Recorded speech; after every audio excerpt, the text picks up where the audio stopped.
Freezeflame Galaxy might be my favorite stage in the game so far.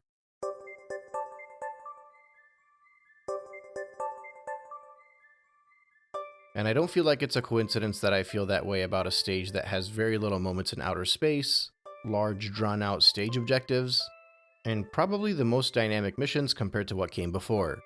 Up until this point, I had been classifying all of the stages as either having a typical space planetoid to planetoid structure, or being an open sandbox. I think there's a third category that doesn't really stick out until you get to Freezeflame, and you could maybe argue that Ghostly Galaxy should have been in this category as well. Freezeflame has the feel of an open world, but it has a much more focused linear containment. And by that, I mean it's a little bit more linearly structured than Honey Hive Galaxy and Beach Bowl Galaxy. As a matter of fact, I'd argue that this is probably the first stage where I feel like it could have worked in 3D World. And the funny thing is how dynamic this stage is. When you start off the first mission, you get this giant snowy mountain, and you feel like it's going to be similar to Cool Mountain, or even similar to Honey Hive, where you'd have multiple different stars all over the place. But that's not the case. Once you move on, there are multiple different locations you'll be running through to get different stars. And each one offers a variety of challenges, a variety of gimmicks, and even a whole separate theme. I think it's creative that they decided to combine the ice theme with the lava theme, but in actuality they didn't really combine them at all. You jump around between the ice theme stuff and the lava theme stuff. I mean, there are a few moments where they're sprinkled throughout, and how they managed to implement that is pretty creative. But altogether, it didn't really feel like this was a Freezeflame Galaxy.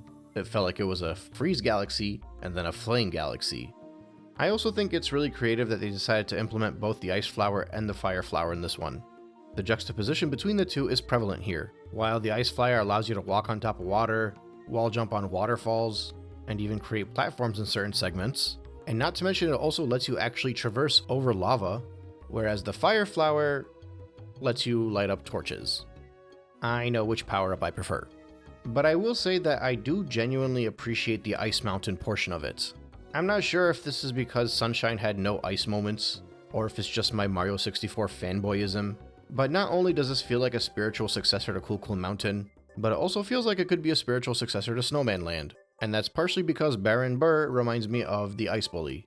But it's also because there's actually ice water here, which obviously only existed in Snowman Land and not in Cool Mountain. But I also think there's something psychological about this one that just appeals to me. Like, yeah, all the space theme stuff is cool, but I think I'm slowly learning that I like the traditional stuff. Your grass theme, water theme, even the haunted theme.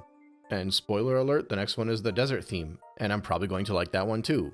So this might be something that we have to further analyze in the concluding segment, but I'm starting to think if they just laid out these stages in a different order, it might make the game flow a little better. But I'm definitely not going to harp on it as much here as I did in Mario Sunshine. And that's primarily because I think Mario Sunshine spends a lot more time trying to primarily move you along a certain route. Also, it had less than half the number of stages. In the case of Galaxy, there's a lot more sprinkled between all these missions, and you're often advancing through the game and coming back to complete the Comet Stars and the Hidden Stars too. So even if I do eventually come to the conclusion that I think these larger galaxies should have been in a separate order, it's not nearly going to be as significant as a perspective. But we'll worry about that discussion later. For now, let's jump into Freezeflame Galaxy and take a look at the frozen peak of Baron Burr. I realize I just went on about how this stage has fewer space sections, but you do start off in outer space. Specifically on this donut-shaped ice planetoid. You speak to a penguin and it asks you to chase it. At this point you learn that if you do a spin while on the ice, Mario will start to skate in a much faster fashion. I'm not gonna lie, I'm a big fan of the skating. In part because you get to move quicker, but also because there's a little bit of momentum to Mario's movements and jumps. And I think there's a little bit of skill involved in figuring out how to move faster with it. And I think this is similar to how I felt in the Pool Star challenges. So I'm basically realizing that anything that requires a semblance of skill to move quicker is a highlight for me, which makes sense considering the amount of times I pointed out the speed and the floatiness. In any case, once you get a hold of the penguin, he will give you a launch star, and it will get you to the actual setting of this stage. When you first land over here, there aren't many places to go, because the water will slowly drain your health. There's a clear path towards the right you can follow through, and once you grab a gold coin, the ice flower will spawn. Now, as I mentioned previously, the ice flower will allow you to run over the water, and it will also allow you to take advantage of these burst valves. But the ice flower does work on a timer, so there's a bit of an added challenge here in that you need to move swiftly and more efficiently. I think this is a good nerf because not only does the time limit force you to move quicker along your path, which obviously adds its own challenge, But it also is a very strong power-up, and if you just kept hold of it, it would ruin the entire stage in my opinion. And by ruin, I mean it would make it too easy. In any case, you continue up the mountain until you make it to the top, which is kind of the third floor. You'll need to look around a bit to find the ice flower, which will let you wall jump upwards in order to face Baron Burr. After that, it's a matter of spin jumping him 6 times. 1 time to make him fall on the floor, and the second time to actually damage him. On the third hit, he'll summon some minions, but you can ignore those once again. Once he's all taken down, you get your first star. And now it's time for the flame portion of things. The second star is Freezeflame's Blistering Core. You start off on the ice donut again, but this time you just gotta collect the 5 pieces of the launch star. The only real challenging portion here is that some of them are below the donut. This launch star will take you towards the Blistering Core. I think the visuals here are awesome, by the way, from the flight and all the way into the landing. Something about the lava both being above and below you is kind of breathtaking. But regardless of that, in general, this stage feels like a really well-made lava stage. Like, even aesthetically, it just looks like a fun linear challenge. But it also has the added bonus of giving you free flow movement rather than confining you to the 8 cardinal directions. And I think these types of stages in general are probably my favorite in the franchise. And I think that's because you're taking the control and physics and philosophy of the open sandbox games, but you're throwing it into a stage that would better fit in with the linear games. If I can use the Blue Hedgehog as a comparison, this would be the adventure era style stage. It's not quite as confined and focused as the Boost stuff, but it's also not fully open like Frontiers. And now I'm starting to think that might be another discussion I need to further analyze in the later segments. I gotta start making a list and writing these things down, otherwise I'm gonna forget everything I want to talk about in the conclusion. Okay, back to what's relevant. So you move forward through the intro area until you get stuck at a certain location. I'm pretty sure you meant to take the pole in the back corner and work your way around, but I was feeling frisky, so I decided to experiment. Unfortunately, that didn't work nearly as much as I'd have liked, but I did experiment a little bit of an easier way the second time around. Basically, you're trying to grab the golden coin to get the fire flower to spawn. After you do that, it's all about racing against the clock and trying to aim your fireballs into hitting the torch. After that, you gotta hit the 2 torches. There's a lot of torch lighting up with the fire flower. At that point, a giant stairs will rise up and you'll be able to work your way through. Now the cool thing is the gravity will take over on the other side of the core and you'll be flipped to the other side. Carefully platform yourself further along, avoid these flammable dust ball looking enemies, and naturally light up more torches to proceed. Wall jump your way up, carefully platform some more, get good at long range sniping with the fire flower to light up more torches. Although this last segment is pretty cool because there is a downhill slope, so you gotta kinda use your brain a little bit. I'm not really ranking star objectives or scoring them in any way, but if I were applying my scoring system from the Mario Kart videos, these would both be great 3-point stars. Now creatively, the first star was the ice star, the second star was the flame star, and the third star is creatively called hot and cold collide. Right off the bat, you can see the donut took a little bit of a beating. You gotta carefully skate across, slide your way to the underside, avoid the flames, and make it to the launch star. At this point, you're on this planet where you land into the ice area.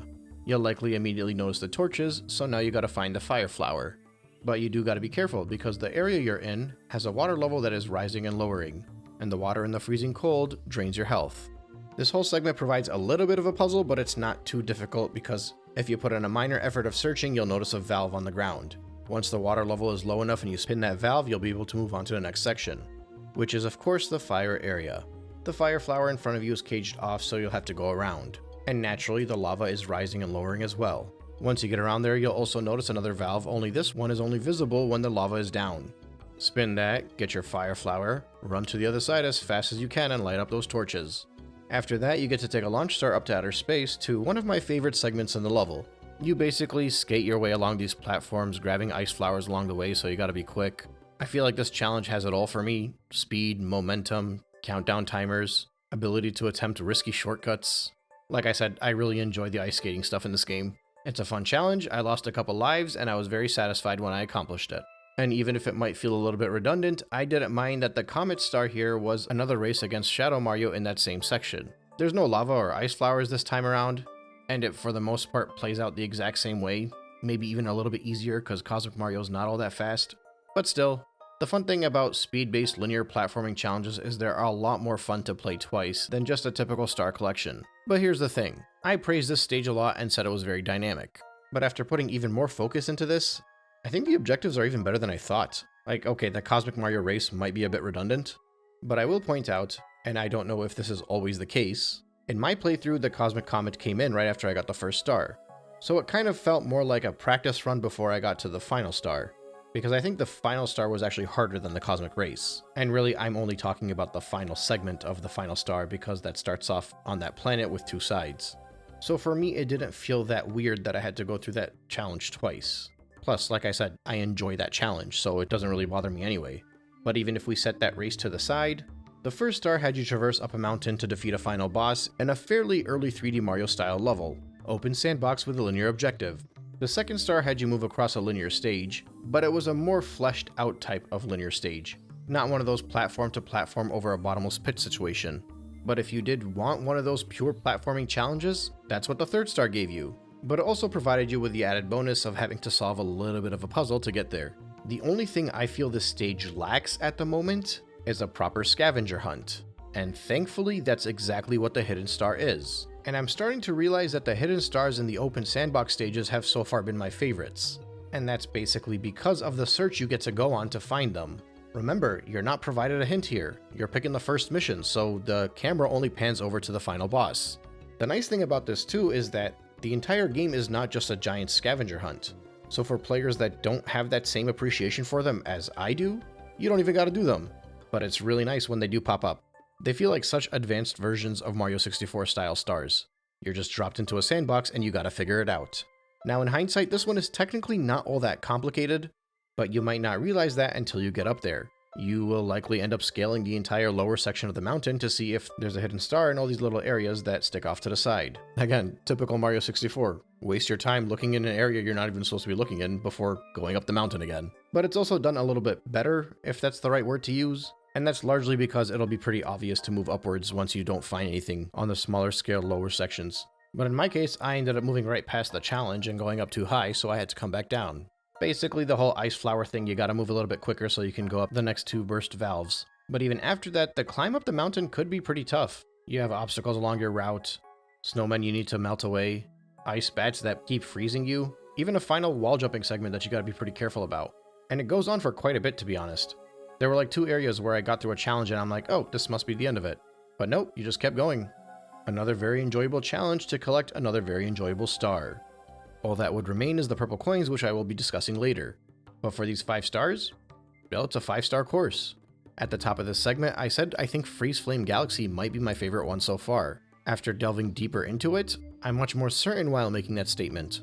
And I'm not sure if any of the later ones will top it, but I do remember during my hiatus from Mario Galaxy before 3D All-Stars came out, I used to consider Freezeflame Galaxy the point where the game turns. I no longer feel that way because I think Ghostly Galaxy and Gusty Garden do a pretty good job transitioning us. But I'd say in terms of general difficulty, I think Freezeflame is about as easy as this game should get.